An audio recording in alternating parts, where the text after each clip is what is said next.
All right, we're live. Going live on Facebook. Live on Facebook. Going live on Facebook. Live on Facebook. We live on Facebook? We're live. We're live on Facebook. What's up, everybody? All right, very good. So, welcome to Noble Warriors. This is a place where entrepreneurs talk about what it takes to build purpose-driven organizations. We're going to talk about mindset. We're going to talk about mental models. We're going to talk about actionable tactics such that you can take whatever you learned here and go build your purpose-driven organization. My name is CK Lin, biomedical engineering, UCLA PhD, turned startup executive that turned into a 200 plus people company that turned executive coach, helping entrepreneurs focusing on their mindset and culture. My next guest has been a part of 30 startups. He started a dozen of his own. He is a top affiliate for Tony Robbins and Dean Graziosi, a founding member of the Knowledge Broker Blueprint. He's also the author of the 8-Minute Mastermind book. Please welcome Brad Hart. Hey, everybody. What's going on? Thanks so much for having me, CK, and welcome everybody on the live. And if you're watching us on the replay, don't forget #replay and let us know that you're out there watching. I just want to make a minor correction. I haven't been a part of 30 startups. I've been a part of 30 masterminds. I've been a part of a lot of startups too, though. And it helps people build hundreds of them. Masterminds are really my jam, but sorry about that. I just wanted to be like, this guy's going to be Tim Ferriss coming up, but no, we're going to talk about the masterminding. We're going to talk about some mindset. I used to run a hedge fund. We can talk about money. We can talk about a lot of different things, but I would love for you to tee us off and, spin me up like a top and let's get rolling. Yeah, let's do that. So for those people who are not familiar with the term mastermind, why don't we actually define that first for those people that don't know? Sure. So masterminds are not new, although the interest in them has gotten really big in the last few years. Masterminds are groups of people that come together that have similar, vision, goals, mindset, and they really want to move forward in their lives. And it's kind of like having a support group, but with action and accountability. So it's like taking all of the best of everybody's connections, resources, opportunities, systems, whatever they have, and bringing them together to help solve each other's challenges and move them forward faster. Typically, they're groups of 8 to 10 people. I've seen them as large as 50, 100, 150. They tend to get a little unwieldy after 100 people. But then again, you can create masterminds up to 2,000 people if you break people into smaller groups and you have a way to do that. So, like I said, I've been doing them for like a dozen years now. I've been a part of a lot of them. And I've seen what works and what doesn't.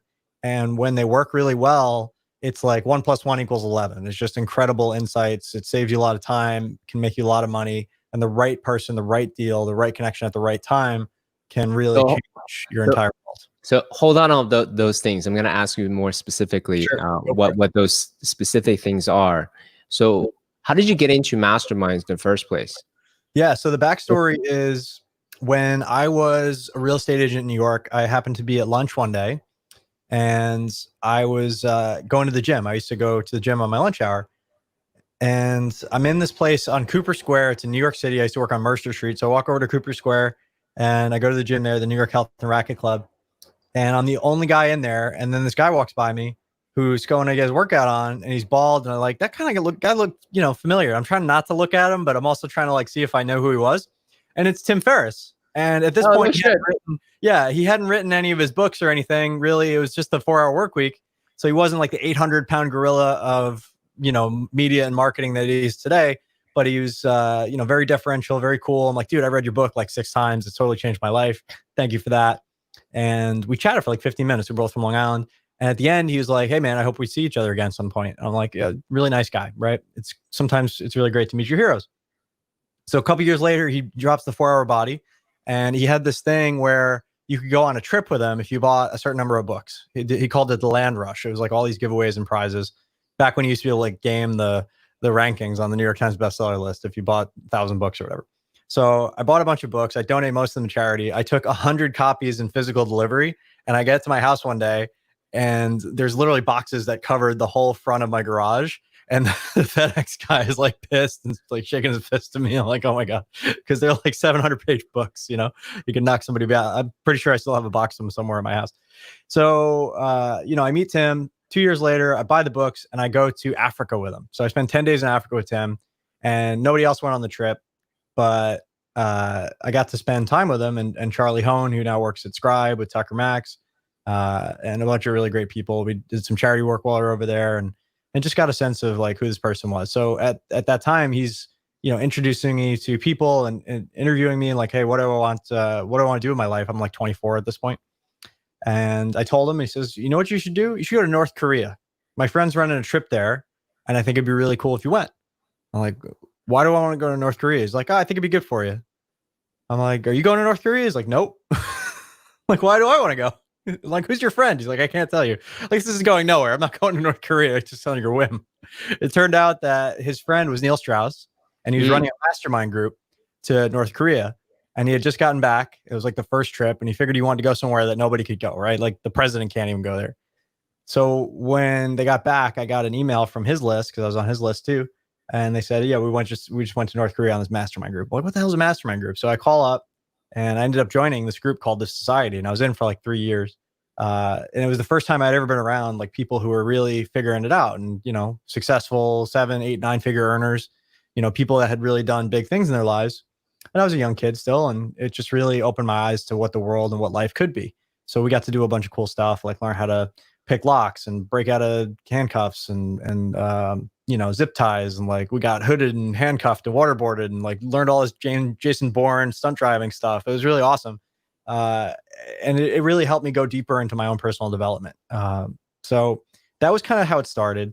And then I started running masterminds around the time I got into Tony Robbins. So about before later, sure. Hold on, because I know that you're a great storyteller. If I don't stop you, you can probably keep going for a while. So you spent 10 days with Tim Ferriss. I did. Right? And then for a lot of people, especially people who are listening to this podcast, chances are they're a fan as well, right? Because that he's someone who embodies that curiosity and learning spirit, who puts himself as a human guinea pig, as he calls himself, right? So in the 10 days, what are some of the things that's non-obvious during the time that you guys spent together that you're like, oh wow, he's the real deal, and here's something I learned from him, what to do, and perhaps maybe even what not to do? So this is going back 11, 12 years. So my memory might be a little fuzzy on some of the points, but some of the things that stick out are how much you read. Like anytime you wouldn't, be talking to him, or he wasn't talking to anybody, generally, like anytime time was passing, he'd have his nose in a book. And he took a lot of notes. So a voracious reader, that was one thing. Another thing was just how detailed his questions were. Like he's just a great question asker. Like he just really wants to go deep. And when he finds out that you don't know anymore, there's no more questions. It felt like there was just like this air between, like, because I'm a 24-year-old kid, he's this really successful guy. That was a little bit challenging for me because I felt like I was on the spot sometimes. And then I got malaria on that trip. I got really sick towards the end. So my memory is a little bit fuzzy from that too. And just being in Africa generally, it was very hot and a lot going on. But like we had some fun experiences. Like we got to play golf with the president and general of Kenya. They were playing behind us, and they were yelling at us in Swahili because we weren't fast enough. We didn't know what the hell we were doing. We had to wear these like ridiculous pants that Tim had me borrow because I didn't bring any pants, and you had to wear pants on the golf course. So I was wearing Tim's like blue bonobo pants that stuck out like a sore thumb, and we're the only white guys for like 50 miles. At that point, it was really funny, the scene that we got into. But I think generally what I learned from Tim is that, when you have an expectation, at least this is my reflection inward, when you have an expectation of what somebody's going to be like, and like he had no desire to keep up with me or be my friend after that, and he made that very clear. I was like, that kind of hurt, because I wasn't going to try to be your best buddy, but it would have been nice for us to part on good terms, and even like I've forgiven him for it, but it just didn't feel good at that time, like I wouldn't treat anybody like that. So that was something I learned, is like when somebody's really investing to spend time with you, at least make them feel like, you don't have to be your equal, but at least like, that they're a human being. And and I feel like for all the gifts that Tim has, he was not at that level of his life, or at that stage of his life. He really wasn't that well, that dialed into personal stuff, or there's something else going on there. Who knows, right? I don't know him personally. I just met him that one time and spent 10 days with him. And then we bumped into each other a few times over the years, but he made it really clear that he didn't want to be friends. So I was like, okay, cool. But I was hurt at the time. I'll be real. Yeah, of course. I appreciate that. Thanks for sharing that story. So how let's see, where can I take it? I'll actually reflect on that personally. I would say that I used to be someone who is like that as well when I was younger. And I would say, in hindsight, those are not part of my proudest moments, shall we say.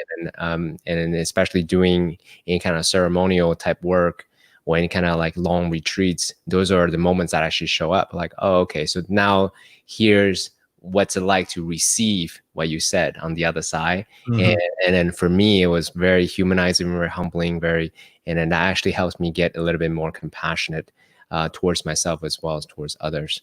So yeah. And without him, I would have never, been introduced to all the, like, he taught me how to swim. Like, I read his book, his part about swimming. Without him, I would have never discovered masterminds. I would have never fell into Neil's circle. And, I get now as a much older man, where his head was at when he said that. But at the same time, it I felt like it could have been handled better. Like, that would be my feedback. So yeah, I totally get it. And I understand. And it made me less of a sycophant. Like, cause I used to really like look up to these guys, and I realized, well, they're just people with their own problems, and I don't really need to suck up to anybody. I just need to be the best version of me. So that actually kicked me off in the direction. Oh, that's great. That's a great lesson, because we are human. I think it's easy to look at some of these people with great accomplishments, whatever, and say they're demigod levels, and they don't have their own problems, or they don't, put on their pants one leg at a time, so to speak. Well, and then that old saying comes back full circle. It's like, people forget what you say, they'll forget what you did, they'll never forget how you made them feel. A decade later, I still remember how that felt. I don't even remember the context of all the conversations or why it came up. It doesn't matter, but it's interesting to remember. So, like, I just try to be sweet to people as best I can. And I have a temper. I'll just be real. If I'm being vulnerable, like, I'm a child of an alcoholic. I've struggled myself. I have a lot of anger issues that I've worked through over the years. And when I'm under-resourced, I can get snippy with people, especially if I feel like they're being aggressive towards me. Like, I'm a very protective energy about that. And I'm like the sweetest guy you'll meet, but if you push me over the edge, I'll get nasty, And I have to notice that about myself, because people, you can't take anything personally. People are at where they're at. It's nothing about you, or it's like 99% about them, So that's another piece that I think is really important to understand. So I hope that's what you're looking for, as far as a thorough, vulnerable, authentic answer. But that's I totally appreciate that. So, well, let's talk about Neil Strauss for a bit. What's one, you say you've been in the society for 3 years? Yep, I did that for 3 years. I got to be pretty close with Neil. I still chat with him, here and there on text and stuff like that. We got to travel the Inca Trail over the course of 4 days together. So that was really fun. And it was supposed to be a group of 8 people. 5 did not show up on the day of. Wow. And the guy that came with us spoke English as a second language. He was mostly French. So it was a challenge for him to communicate. And we mostly just spent time with each other. It was really interesting how that all worked out. So Neil, I credit as being one of my early mentors, really great guy. Again, perfectly imperfect, right? That's the way things show up. And Neil, I credit with the very first personal development book I ever read was The Game. Not that I, was even interested in personal development, but that was kind of the gateway drug. Is like, I didn't want to be a pickup artist. Like, that's what that book's about. It's about pickup artists. I was just like flabbergasted at the idea I could talk to a girl. That was a big deal for me. I didn't grow up around any women, and I had no experience in that. So when I was like 19 and a virgin, and I read that book, and I'm like, wait a second, there's people out there that have mastered this skill. It made me realize that, oh my God, I can do something like this too. It gave me an option for my life that up until then I had never considered. And then later on, going through all my personal development journey with Tony Robbins and Landmark and all these different things, NLP and hypnotherapy, and starting to unpack all that stuff that was driving me, all that trauma and whatnot, was really effective at just showing me how, how jacked up I was in the past, how my personality shifted and my values have shifted now, and what the pieces of that are, so that other people can benefit from that as well. Like, I can really see with a lot of empathy where people are coming from through the lens of what they've gone through. And we continue to go through, because life is just a series of experiences, and a lot of them are traumatic, and we never process any of them. So a lot of the work you do is really beneficial for people under the right guidance, and the work I've done as well, both, off-label and on-label prescriptions, have been really effective for me, in clearing that stuff and creating a base from which I have capacity to serve others and to be compassionate towards others. So if you haven't done that work, you have no idea. You're just running around this big, open nerve of traumas and reacting to everything. But once you've done that work, you have a little more space to, to cope with that and help others too as well. What would you say for someone who's listening to this? They're hearing, wow, go to Africa, go to North Korea, do all these crazy stuff, waterboarding, with at the society. Sounds really fascinating, almost as you said, the James Bond lifestyle, right? But what would you say is the real value of being in a mastermind, being in proximity of those who are vibing, who is at the same, who have the same values? Yeah. So I think all those are fun stories, but they don't define who you are. I think the real moments are the work you do on making different choices than you made before to get different results in your life. Because the easiest thing for humans to do is to drift and stay in their comfort zone. It's like the way we're wired, really, is to conserve energy, stay safe. Our ego keeps us in a little box that, we hopefully don't go across. And what I loved about all these people that I met over the years, that, I consider my heroes, and I think a lot of people might, was that they were always pushing the edges of their comfort zone. So the biggest thing that I learned was just keep pushing and expanding this idea of what you are and what you're capable of. So I have basically a mandate. Like if I'm scared of something, I got to at least try it. And that's led to a lot of things that I could never picture my life having the quality it does without. And it's led to a lot of things that I'd never do again. But I'm glad I did them because I don't want to live with the regret. I'd rather live with the story and the experience and even the traumatic stuff than the regret of never having tried. What's an example of that, actually, before we move on to the lessons? So one example is motorcycles. Like I used to be deathly afraid of getting on a motorcycle. Now it's my preferred mode of transport. I have a little scooter for around town and I have a motorcycle. And, however you feel about motorcycles, if it wasn't in my life, I think I would be very, I don't know what I would have been missing. It's such an enjoyable part of my life. And it all started out as something I was very afraid of and would like judge other people, be like, you're crazy for getting on that thing. And now I get it.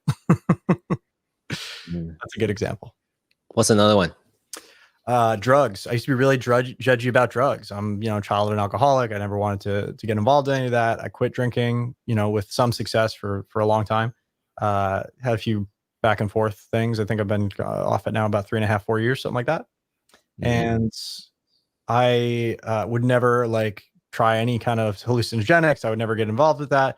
And I got introduced to the Burning Man community where that stuff is kind of commonplace and it's a little more, there's a little more care taken, at least in the communities. I'm not saying, go to any dude at Burning Man and ask for drugs, but, in those communities, there's people that really understand the stuff at a high level and can do it safely and create a supportive environment. So my experiences with that have really opened me up to different levels of impact that even the most astute personal development work can't touch. Like MDMA therapy is off the charts for me. It was such a big deal for me. And then without drugs, like EMDR, is that what it's called? With the light? Yeah, that was fascinating. I did too many sessions in too short a time against the advice of the therapist. And I would recommend, if you do EMDR, it's more powerful than you realize, and you need to take time off, at least a couple weeks off in between sessions. I did 4 sessions in 2 weeks, 90 minutes, way too much too soon. And then my whole life unraveled for the better overall, but too painful of a transition. So yeah, you really need to rawness after the awakening moment, right? After and it's like you have a conscious grip of reality, but then when that dissolves and there's stuff happening underneath and you're no longer able to cope with that, or there's too much being surfaced at once, there's too many memories being processed. I processed my entire timeline of my whole life, 3 decades in 2 weeks. It was too much to process all at once. You need to take a chunk, bite it off, chew it, finish your meal, take another chunk, relax and rest. So stuff like that. NLP Master Prac was huge for me, hypnotherapy and learning about all that and then actually doing it on a number of other people. I don't practice professionally anymore because it just takes up a lot of time, but it's the most powerful work I've ever done. So if people are listening at home and they're just looking for stuff to check out, I can't obviously recommend drugs, right? That's a very personal choice. That's a very, it can be a very dangerous choice if you're not supervised and you don't know what you're doing. And there's a whole bunch of things that we just don't know, right? So I'm not telling you to make that choice for yourself, but anything that doesn't require direct intervention or chemical changes to your brain chemistry, I would absolutely give it a shot. Because what's the downside? The upside is you lose a piece of baggage that's been holding you back. The upside is tangible, and it's worked a lot for me, and I can only tell you what I've done, but I would keep going down those roads. And if you have the right access to the right people and the right guidance, then I think society's starting to come around to psilocybin and LSD and MDMA, especially for therapeutic benefits. Yeah, for sure. I would say on the broad level, I mean, as a scientist, as a former technologist engineer, I would say any of these transformational modalities, even as something as mundane as like an ice bath, as an example, right? That's super basic. At the same time, there's always some kind of quote unquote risk or exposure involved, right? Because Yeah. even as something like a Vipassana 10-day retreat, you just sit there, do nothing. You just sit there for 10 days.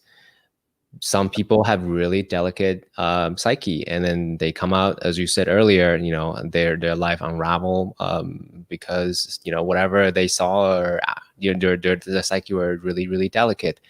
So it's a lot of it depends on your own discernment. So for those people who are even interested in exploring all these different kind of beautiful transformational modalities, is, you know, exercise your discernment. Yep. 100%. And just go slow. Yeah. Start small, go slow, Yeah. get a comfort level, and then expand from there. And there's no reason to go pedal to the metal all at once, you know. And people have a tendency to make light of things like this. I don't think there's a good reason to go fast. You know, enjoy, savor, get what you get out of it, journal a lot, process a lot, rest a lot, and then go back to it.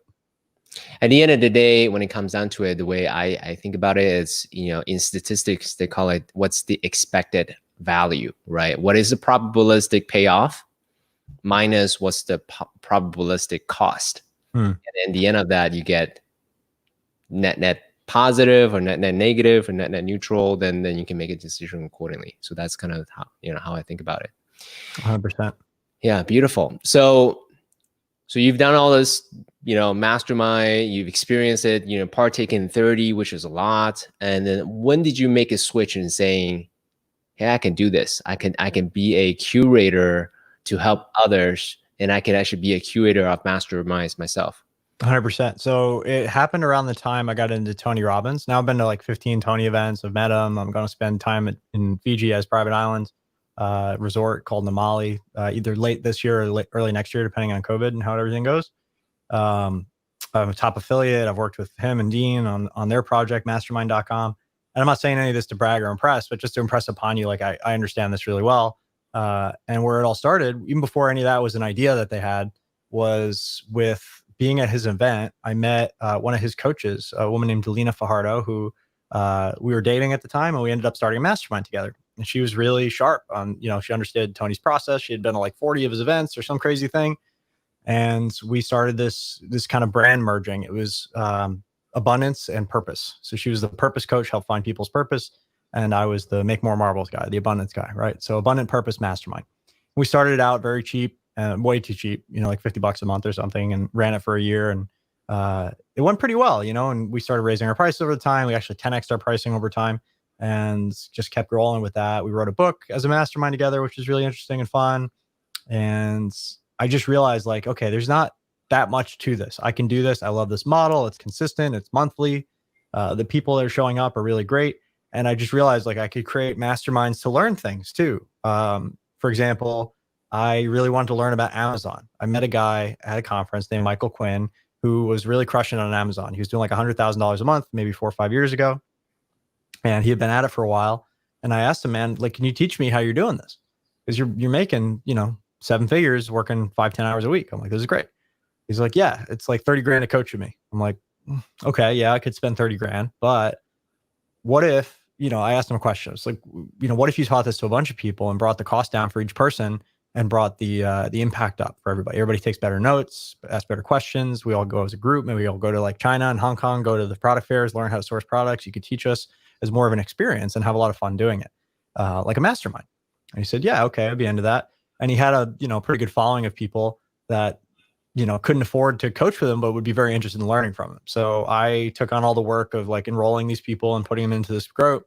And we brought 52 people to China and Hong Kong. We did like a 2-week mastermind where, you know, we had training leading up to it. By the time people got on the ground, they were like, they knew what they were doing.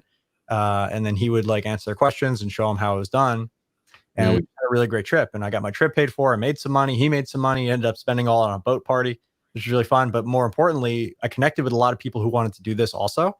And learned enough where we were able to, with a couple of partners, launch a marketing agency, an Amazon marketing agency that went from 0 to 75K in 6 months. I ended up selling my share and moving on from that project, but it was just really powerful that, somebody who didn't know anything about it was able to get paid to learn from an expert and launch something in real time. Because that's really what masterminds can do, is they can create incredible opportunities in short amounts of time, whether you're an expert or not, if you're committed to helping other people get the answers that they're seeking as well. So as long as you come from that space of abundance, that space of, I don't need to be the expert. I don't need to be like the guru.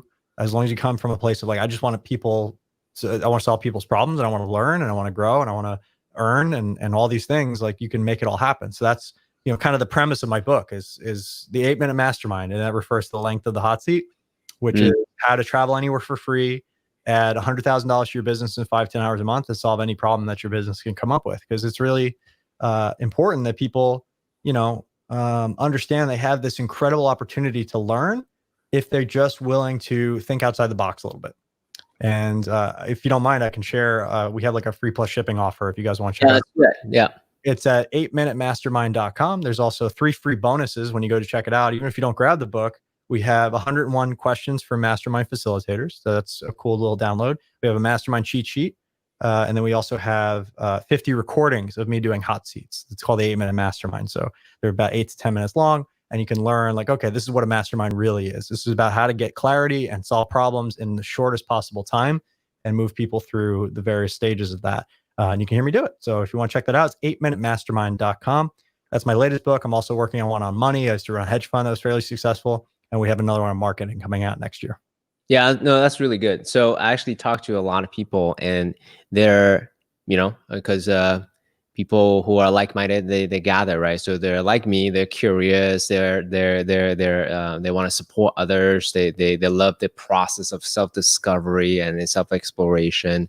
They are interested in impact. So whoever's listening, definitely check out Brad's book. Yeah, you've been to masterminds. You've actually participated in one when we did them at Cardiff Seaside Market. What did you think of the experience, just to give everybody a sense?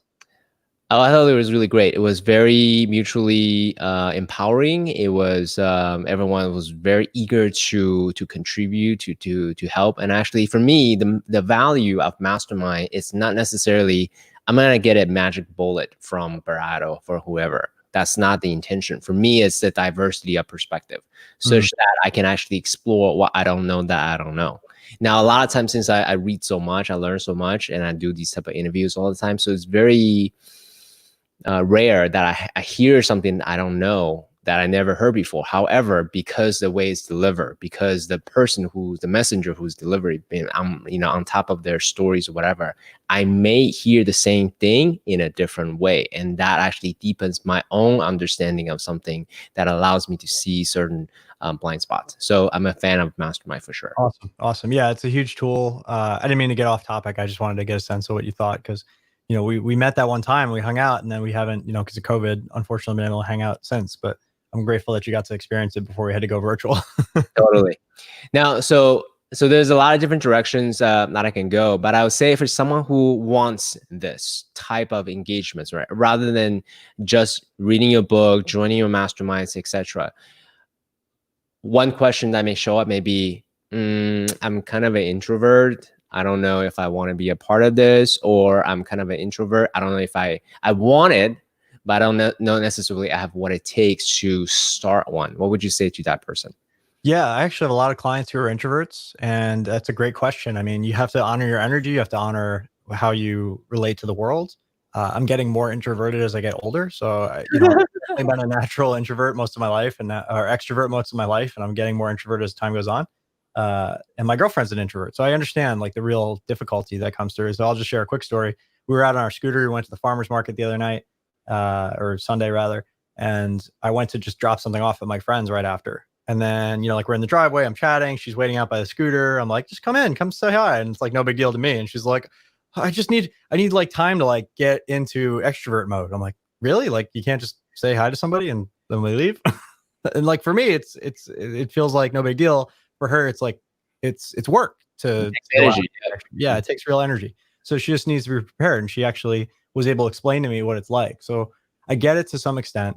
she actually started out as my client. She was running 2 masterminds when I met her, and we got them to triple their revenue and decrease her working hours from like 80 hours a week to 30 hours a week after a couple of months working together. But the biggest lesson for me is honor your energy, honor your style and your focus. It doesn't mean you can't run one. You just have to be more prepared, maybe. Know what you're going to say, know what you're going to do. You're not going to be the kind of person that's going to want to wing it. You probably want to rely on experts even more, even if you are, the model of expertise, and have your content structured. So it's not like a bunch of rapid fire questions. Some of the most effective entrepreneurs and mastermind runners I've ever been to, like Sam Ovens and like these kind of people are very introverted. So it's absolutely possible to run one. You might just rely on the structure a little more, and you might not be as able to or willing to do all the networking, the glad handing and everything afterwards. And then just protect your energy the best you can. Just understand that you have limitations that maybe some other people wouldn't have with that. And just make sure you have the time to care for yourself. Maybe schedule in a massage, maybe schedule in some body work or some quiet time or some meditation. Like we always have meditation rooms at our masterminds when we do them in person. You could just implement that as well, or keep it virtual so it's not your whole schedule. And then you just choose the times you're going to be on. That would be some of my advice for more introverted folks. And maybe find some introverted mentors to model. There's a lot of them out there that you wouldn't even believe it, that are so introverted, like painfully shy, but they're huge names, and they've learned to speak and they've learned to share their message in a way that is, it works with their nature, and it also gets the job done. What they're going to do. Well, so Sam Oven, who else? Yeah, it's like Sam Ovens. I think James Wedmore is pretty big introvert. Brendan Burchard strikes me as a little bit of a closet introvert. People like that, I don't know who you would look like. Amy Porterfield might be more extroverted, but I think she, what's the one I'm thinking of? She's really popular and she does a lot of launches. She'll come to me. But there's definitely a lot of introverts out there that are just crushing it in this extroverted online space. Interesting. Okay. So so now I've decided, I've listened to Brad, I'm going to start one. What would be because when you think about masterminds, you think like, holy shit, 10, 20, 15, whatever number of people, there's a lot of pressure. I got to be a professional, all these things. What is the smallest, the lowest risk way to start one? If you just start with the hot seats, it's not on you. You just facilitate and keep it moving. You keep the time. You make sure people don't get too long-winded. You make sure that everybody feels supported. It's not really about you being the center of the attention. In fact, if you're doing it right, you're kind of in the background a little bit. Versus going on a huge stage of 500 people and giving a speech, it's a very different experience. So, for people who are really looking for a way to increase their impact and income in a short amount of time, I would absolutely try it. You could do a one-off, right? You could do a half-day mastermind. You could do a 2-day mastermind, and just see what it's like in reality before you make up a story about it in your head, right? You can do anything. Experiment. 2 days. I just like to try things personally, and I encourage people to try it as well. I don't want them to make up a story. Like people tell me, I don't like sushi. I say, have you tried sushi? They said, no. I say, all right, you get to try it. And then if you don't like it, you don't like it, but you can't not like it. You can't not try it and say you don't like it before you've had an experience. That's a really, really good point. Yeah, that's a really, really good point. I think a lot of times this ideas that we have, this inner resistance that we feel is a whole lot more. Make a mountain out of a molehill, so to speak. Exactly. Right? Like my motorcycle. If I had never just gotten over it and tried it, I would never, have the experience I have now and love it so much. Okay. So looking at your own journey, knowing what you know now, do you feel that for the people who are starting this journey, they have to go through similarly, charging very little to charging more and more? No, I made a lot of mistakes early on, which is why I do what I do. I help people to kind of skip that. I would have done way more market research. I would have gotten better at crafting offers and selling. And I would have followed a formula really that helped do it. And really, like, we don't just teach people about masterminds. We teach people how to build a business from scratch, right? We teach people how to do market research, have conversations, sell in a way that has integrity, and build it before you, or sell it before you build it. Because you don't want to build something and spend a ton of time and energy on. I'll just give 2 quick examples. I spent $45,000 on my first internet business back in 2011, and I failed miserably because I didn't know what I didn't know. And then when I went after it again, because I got into real estate. Can you underline some of the mistakes that you made? Like I was focused on everything but doing the actual work, which is finding a product market fit. So I was a real estate agent in New York City. And back then, the real estate game in New York was dominated by brokers, and you had to pay these giant fees. And the landlords loved it because they got free labor out of the agents, and the agents loved it because they got these big commission checks. But guess who hated it was the customers, right? The actual renters hated it. They hated the system. They wanted a different way. So I knew there was a pain and a problem, but I hadn't like connected to what they really wanted. So I created a course, like how to find your own New York City apartment. I'm like, I'll put up a website. I'll promote it on Craigslist. And it was a solid idea, and there was nothing else like it at the time, but I didn't test it. I didn't find the product market fit. I didn't test the marketing of it either, because my whole plan was to get it on Craigslist, which guess what? Their entire funding was coming from real estate agents paying $10 per ad per day, right? That was their bread and butter. They were making all kinds of money on it. They didn't want me advertising a competing product on there, and they shut me down without recourse. And I realized, like, after a bunch of begging and pleading to let them get me back on, that I wasn't holding the keys to the kingdom. I didn't have the audience. So it was a great idea. But at that point, I already sunk so much money into it. I had built the course. I had done all these things. I could have tested it out with a couple of ads and see how it went, and like pre-sold it and then refunded people if it didn't work out before I did anything. And that's kind of the way I do it now. So, I did everything in backwards order. Now, if I have an idea, I want to rule it out as fast as possible. I want to find the reason it's not going to work as fast as possible. But when you're young and you have an ego and everything's tied up in your sense of identity and self-worth over an idea that you had, which may or may not be a good idea. Everybody asks me, is this a good idea? I said, I don't know. Ask the market. And we teach you how to do that. So now, after a few more failures like that, I have this dialed to the point where I've launched a couple hundred projects, and I always start with the idea on paper, and I go find 10, 15, 20, 25 people to sell it to. And if nobody buys it, that's a big red flag. Or if only a couple people buy it, it's a big red flag. I want immediately a huge hit. So actually, on that note, what are some of the instances? Now we're getting into marketing realms, right? So what are some of with technology that we have, what are some of the fastest way to test ideas for those who are listening, who are reinventing themselves, who may have an idea, an inspired idea from their purpose, right? What are some of the rapid ways that they can test their ideas? So we have a whole program that outlines all of this, but I'll give the high points. The first thing is to dream it, right? Just get it all on paper. What's your best idea? And I call it a hypothesis, right? You're a scientist, you get it. It's your best idea, and you're going to test it out in the marketplace. And you test it by selling it. And the first thing you do is you get on market research calls, because you want to find any holes in your idea. And you ask a series of questions. There's about 12 that we ask typically. Questions such as, what's a present persistent problem that you've had for a long time? I borrowed this from my buddy Dan Maxwell. How are you solving now? What happens if you don't solve it? If I could wave a magic wand, what would the solution look like, or how would it work? And would that be something you'd be willing to pay for and solve? And then I ask a bunch of emotional questions, like, what are your top frustrations? What are your, what are you angry about? Who are you angry at? What are you excited about? What's your dream or desire or goal or whatever? I just try to get a sense of all of that so I can create messaging and copy later. And then when you have those calls, you gather all that data, then you can easily transition to, hey, I don't have anything for sale yet. This isn't a sales call, as I said, but could we have a chat when I have an offer in place to solve this problem? Is that something you'd be interested in? Or would that be of value to you or not? And if people opt in at that point, then that's an easy way to transition to a sales call. And then you schedule another time. So depending on what you're selling, that's more of a high ticket strategy, because you want to have more high touch. You want to really get deep into what people's problems are. But with a low price product, something, up to maybe a few $100s, it'd be really easy to run traffic to a page that sells that product, pre-sells it, or run a Kickstarter and gather enough data to say, okay, we sent 1,000 people this page and we had this many purchases. Is that, good or bad? Like, what is, the ultimate outcome that we're looking for? A 10% conversion rate, I think, would be pretty damn good, on the internet. But if you're not converting at all, then that's a big red flag. You got to find out why, or jettison the project. I like it. Thank you. So you're the abundance guy, right? Bring back to, the mastermind that you and your ex-girlfriend did together. She was the purpose. You were the abundance guy. So what you just shared with us is the mechanics of abundance, shall we say?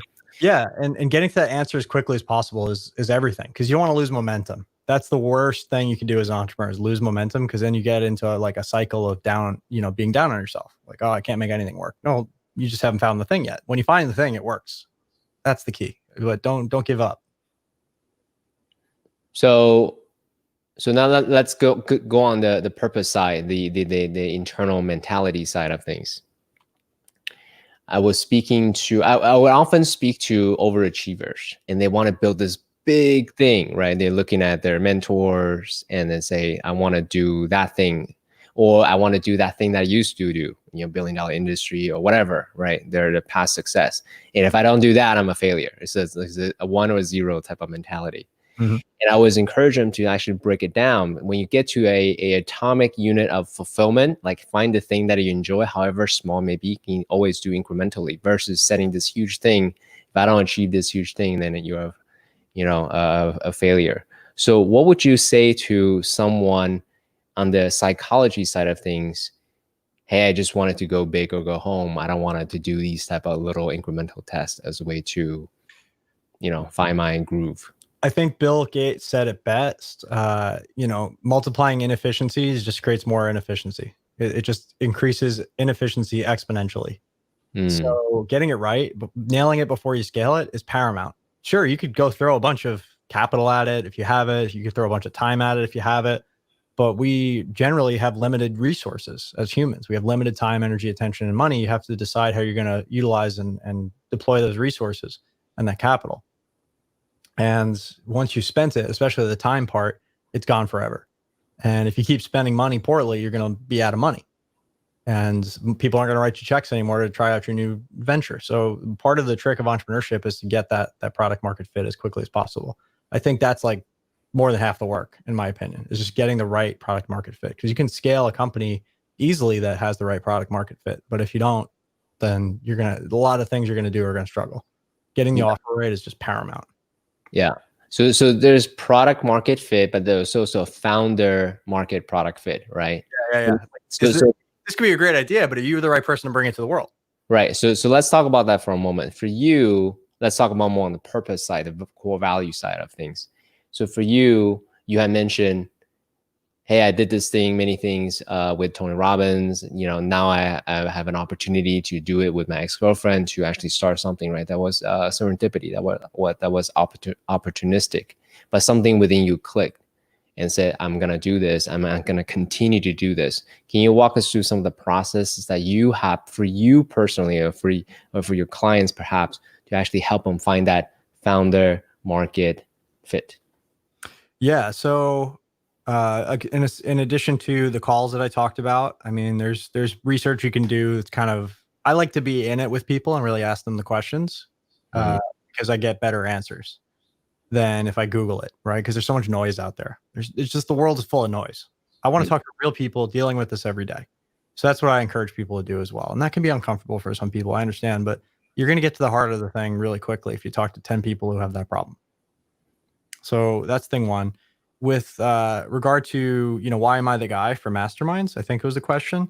I just feel like it's what I'm meant to do, at least at this stage of my life, and to help people. Because I realized at one point, like, I could start 100 masterminds maybe, and impact, thousands of people, but it's never going to be as big as the impact I could have if I help other people start masterminds. So hence the company and the book and everything that I've done with Tony and Dean in regards to that.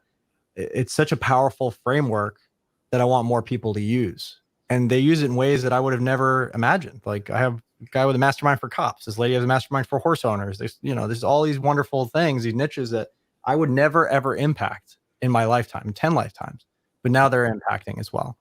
That's a really beautiful thing. And to your point. Yeah. The opportunities are endless. There's so many people you can help solve so many different problems. You don't have to be the expert. It's so beautiful as far as a business model. And when you really find that thing that clicks with people, you can scale it. I have clients with hundreds of clients. It's great. And they just keep coming fast and furious. They get ads going and it's just crazy. I have one client that spends $1 and makes $9 on Instagram right now because his niche is just so cool. It's like New Zealand cops. And that's a very specific group of people. Yeah. And he's able to do really well with it. I love that. So let me actually recap some of the things I heard. Okay. So why I heard that you like was a scalable model. You enjoy the interaction, whether you can be the guru providing answers, or you can just be the interviewer holding the space for them, right? You enjoy the leverage impact you get to make. You're now helping others, creating masterminds. And there's certainly the residual, the subscription, the monthly subscription that comes with it as well. Way to get your cash flow in order too. A lot of coaches are on the feast and famine wheel. They spend all their time marketing and selling, and then all of a sudden they have to deliver. And then by the time they're done delivering, they're out of money again, and they have to start all over. So, I really recommend that people find some way, whether it be a membership, a mastermind, some sort of ongoing way to generate revenue, subscription services. Like I'm really getting a kick out of seeing all these like Peloton type things that they're coming out with. The Muse headband is another example where it's a piece of hardware, but there's also a software subscription or an app subscription. So it's kind of the best of both worlds. You have a shippable product that people want to buy. They can hold in their hands. They can recommend it to friends. It looks cool in social media posts. It occupies physical space in their life, but there's also that ongoing revenue component of it.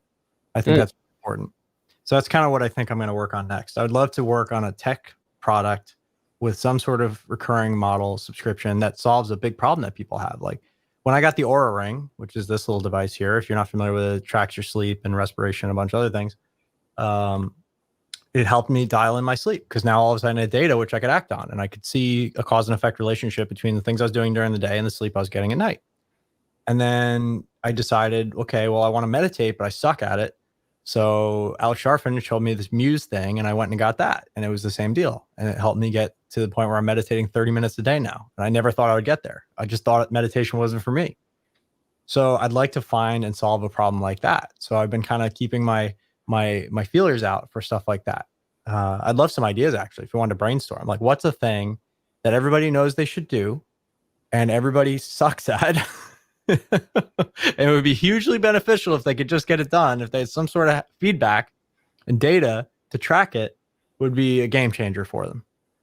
There's got to be one, some sort of consumable product like that. That would be cool. Yeah, we should talk afterwards. Absolutely. That's stuff that I get really excited about. Or marrying things with AI. There's so many problems that can be solved better by computers, and so many industries that are just waiting to be overturned by AI. And AI is getting really good. So finding something that you have some expertise in and adding the AI vector to it could be a really strong play for the next 10 years as well. Yeah. So definitely there's a lot of things. Let's see, how do I articulate it? So let me refer to Dane's model because he said it so beautifully. So I wanted to borrow that. He said, business is really simple.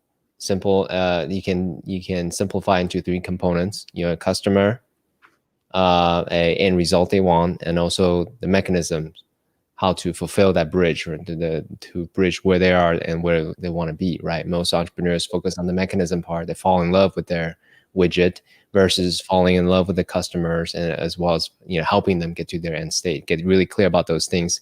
The rest is easy. For me, that makes a lot of sense. So I was asking you the question about the founder market fit. One of the things I recommend my listeners to do a lot is these things called the airport test, right? Hey, if I ever stuck at the airport with this person for an hour to 3 hours, 4 hours, what's my gut reaction? Would I get excited, or would I just get like, oh my God, I can't believe I got to spend time with this person? Right? So that's a very easy test. Another test I asked them to do is imagine now, it's called a conference test. Now imagine that your company takes off, right? Now you're conducting a convention of all these people. Again, what's your gut reaction to a convention hall full of your people? Are you like excited? You want to spend some time with them? Are you again like, oh my God, I can't believe I'm spending time with 1,000 people like that? So these to me are really good gut checks. The subjective reality of what you are actually enjoying time spending with the customer. And I say this because at some point I was serving, Rotarians and plumbers. And for me, I realized in hindsight that those were just people that I wouldn't, really want to engage in a long, if they weren't paying you, you wouldn't have gotten into it in the first place. Yeah. Yeah, exactly. Ideally, if you could find something that you could serve that you would do for free and get paid for it. Like masterminds, I'd go for free. I love masterminds. So that really got me. I was like, oh shit, like this, maybe I should be the mastermind guy. I've been a part of so many. I spent so much money on them. You know, how could I take what I've learned and make it easy for people to start their own? And that was when the idea was born. No, I'm not saying it's the best idea I ever had and the only idea I'll ever have. And I'm sure I'll have other projects, but that particular one has been really fun for us. We've had, you know, a bunch of clients go through our program. New ones are rolling all the time. It's an exciting and fun business, but even I'll get bored of it eventually. I just know my way about things. You know, I'll stick with something for 3 or 4 years and I'll be like, okay, how do I systematize this and let other people step into my shoes? Because what happens is, this is just important, I think, for anybody in any stage of their life. If you don't move on when you've mastered something and you got to the point of saturation with a skill, you're really screwing 3 people. You're screwing yourself because you're not rising up and moving on to the thing that you're supposed to move on to next. Like, you've gained all the experience and you sucked all the whatever you could out of that experience. You're screwing the person who could step into your shoes and take on that leadership position.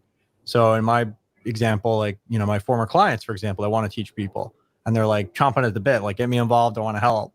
I can allow them to start to do that and train them and do that. And then you're screwing your future self, right? Because if you stay in a position that you've outgrown, then, you know, and not move into the next thing, then you're robbing the world of your gifts in that regard. So I always try to think, like, if I've been in a place for too long, regardless of whether I feel like I'm done, regardless of whether I feel like I'm the only person, like, that's how I keep myself from getting stuck, is because I know I need to move and change in order to not screw 3 people. Yeah, totally. We can totally, let's actually geek out about the learning model, if you don't mind, because, you know, you and I, you're very enthusiastic learners. For me, the purpose of life is learning. That's my life purpose. No matter what I do, I always want to learn. So now for me, the question I ask is, what is the best way to learn? And what I have deduced for me personally is, well, I can learn from someone else, someone who is a few steps ahead of me. I can mastermind with someone who's walking beside me. Then I can teach someone who's walking a few steps behind me. For me, if I do all 3 all at the same time, then I really are deepening my understanding of something, right? 100%. So that's how I have deduced it. What are some of your learning models as a way to really help you accelerate, you know, and explore what's possible for Bradford? Well, definitely. I call that the 33% rule, right? 33% where you're at, 33% above, 33% below your current level of skill and expertise. But I think also just the immersion piece is what I learned from Tony Robbins: immersion and spaced repetition. So when you learn something, you really want to go all in. You might want to spend 2, 3, 5 days just going all in. Could be weeks, depending on the complexity of the skill, with the best possible people and teacher you can find. Full immersion. And then as time goes on, you'll eventually lose those skills unless you have spaced repetition. So, you know, you got to commit to every 2 months, 3 months, 6 months, whatever it is for that particular skill, to go out and use it again. So like when I learned how to ride a motorcycle, I rode as much as I possibly could for that first year. And now I ride a lot, but I don't ride nearly as much. Like, I put thousands and thousands of miles on that first year because I want to get really comfortable. And I wanted to, like, get all the jitters out, because I recognized and understood, and this is the same thing when I was driving, that I'm actually pretty good. When I come across a situation that's potentially hazardous, I don't freak out. I get really calm and I handle it. But that was trained into me after putting myself in so many hairy situations over the years where I just know not to freak out and I just react, you know, and I don't react in a way that's detrimental. So whatever it is that you're learning, I think that is really important, that full immersion at first, because you can learn a language over 10 years, you can learn it over 10 weeks. If you immerse, if you move to Spain, you can learn Spanish, or if you move to Mexico and you know. Yeah, out of necessity. Yeah, you have to. Yeah. And that's one of the sad things about the world, is that it's becoming so easy to learn things that nobody's actually mastering things, you know, because the information is so accessible. It used to be you had to go out and seek it and find the mentor and like really go through the hero's journey. And now you got to Google it. And in the world of Google and YouTube and the information age, you would think everybody would be a shredded billionaire with a, you know, perfect relationship and a perfect family and everything would be amazing. But it's not true, because people pay attention to what they pay for and what pays them. And there's that element of mastery that I think is being left behind. And the most successful people I know, yourself included, have really fallen in love with that idea of learning. Like, whatever they do, they never want to stop learning. So whatever my business is, whatever my title is, whatever I'm involved with, I think my first goal as a human, it's like the 3 L's. It's leadership, love, and learning, right? I love that. Thank you for sharing that. My pleasure. Oh, there's a lot that I can continue, jamming out with you. Let's actually leave it until the next time. Are there things actually, sorry. So what is one thing, because we talk a lot about different things, right? Your experience with Tim Ferriss and Strauss, your the mechanics of marketing. We talked about testing new ideas. We talked about, learning models. There's a lot of, wide spectrum that we talked about. So for someone who's listening to this and they said to themselves, I'm really inspired by Brett's story and how he delivers and how he thinks so clearly, how fast he thinks. One of the things that impressed me about you is that you talk fast, you think fast. That's awesome. So what's one thing you would say for them? 5 o'clock. Catch me in the morning. This is like the end of the day. Yeah, right. So what's one thing you would say for them to, hey, if you just take this one little nugget and then start practicing that as a atomic discipline that you take on, what's that one thing? Write everything down. So I'll show you guys something real fast.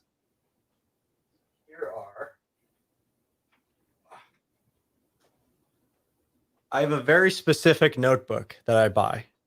It's called the Ecolo. It's a gilded 256-page notebook. And these are all my notebooks for the last 3 years. I don't know if you can see the dates. Whoa. That's everything from 2017 to I just opened a new one today.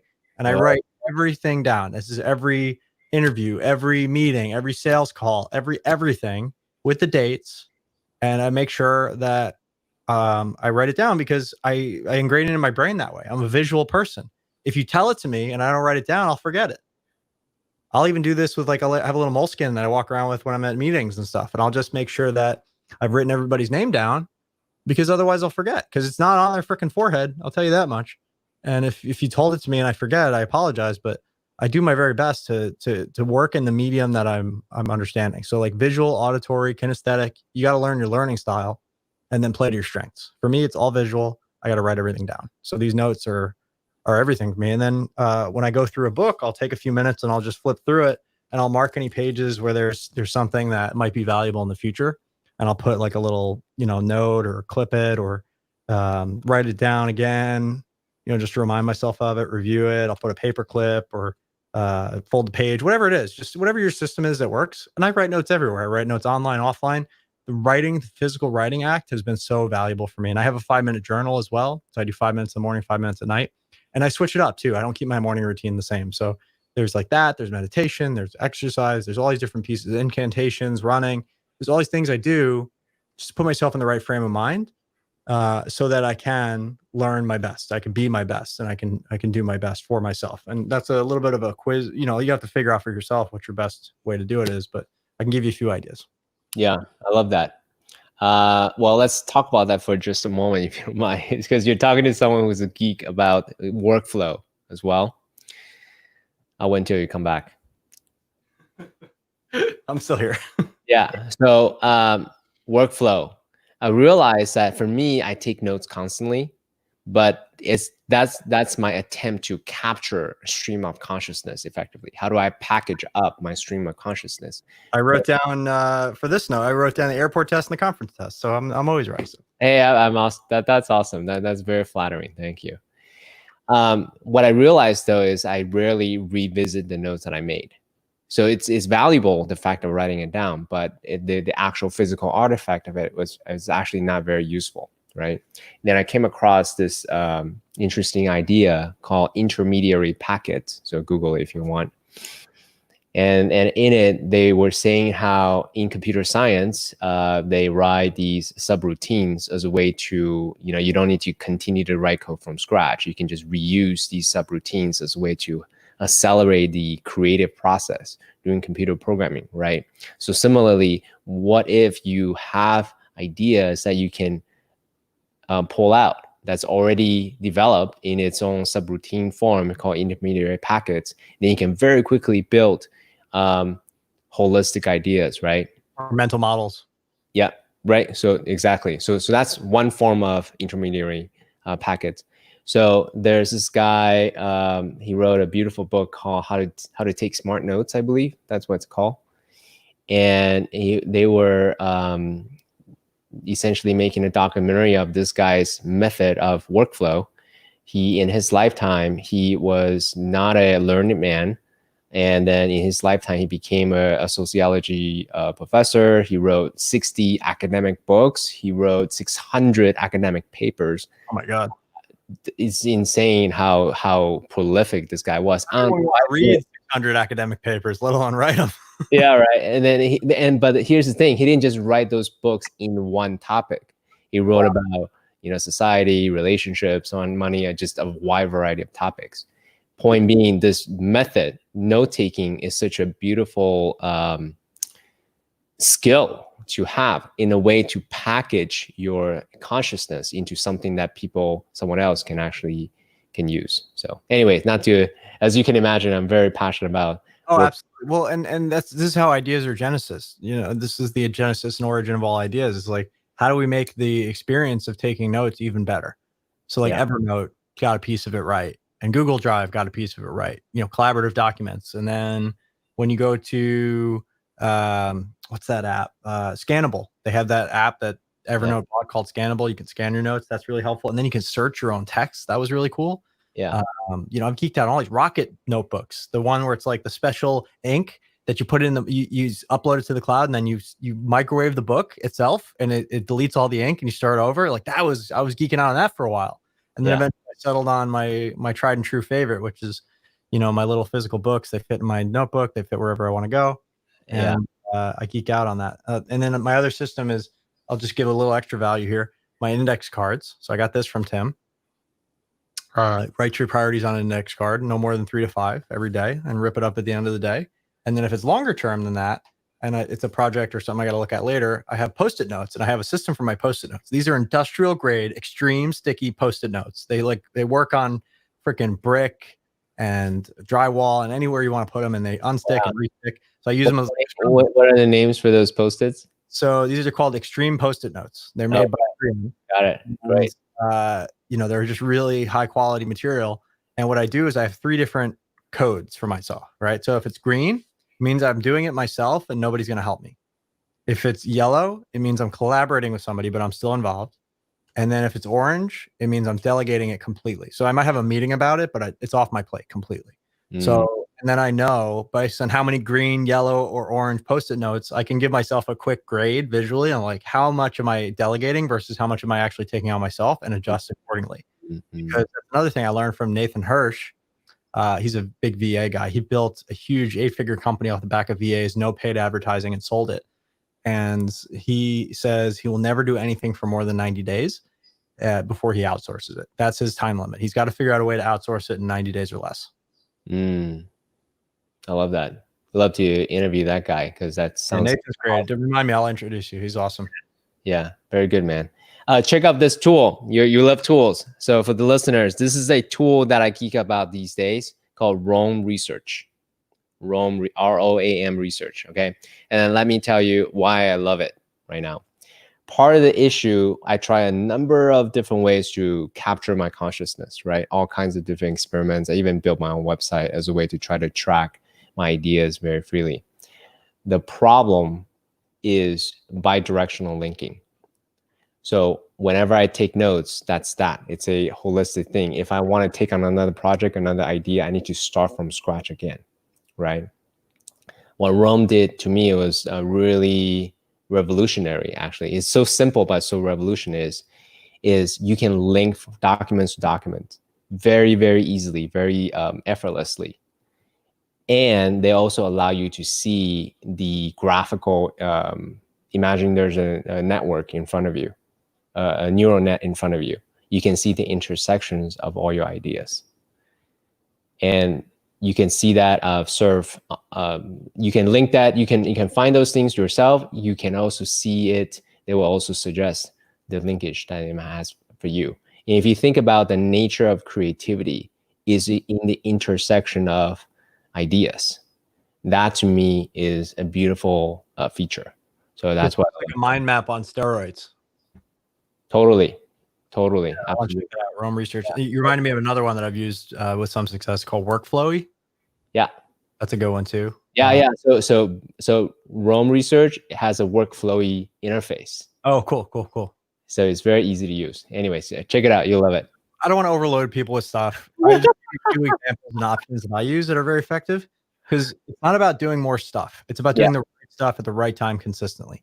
So totally. I tell all my clients and everybody, like, if you can do 3 things that actually move the ball forward, they're actually high impact every single day. Even if you only work 5 days a week, that's 750 things a year that are actually moving the ball forward in your business or in your life. And if you just did that, you'd be way more productive than 95% of other people out there, hands down. And then anything else you get done is a bonus. But those 3 things, as long as you're consistent about those. So I don't take calls in the morning. I don't talk to anybody until my 3 things are done. And I typically write them out the night before. I'm just dead to the world. And then that's how I maintain productivity. That's how I keep all my projects moving. That's how I write books so fast. That's how I get it done, because I block the time. I do it when I'm fresh. So then anything like errands, either it's off my plate completely or it's at the very end of the day. You know, I don't do shopping for myself anymore. I don't do errands for myself anymore. I don't like do my own laundry or, you know, and it didn't start out that way. I didn't have the budget for it, but now that I have the budget for it, I'm absolutely going to get all that stuff off my plate. That's just not high impact. Love it. Very good. Well, my friend, let's jam again, part 2 at some point. Okay. Let you follow up. Format. You're an incredible interviewer. I just want to say I'm so grateful to everybody for listening. And I hope you got something really valuable out of this.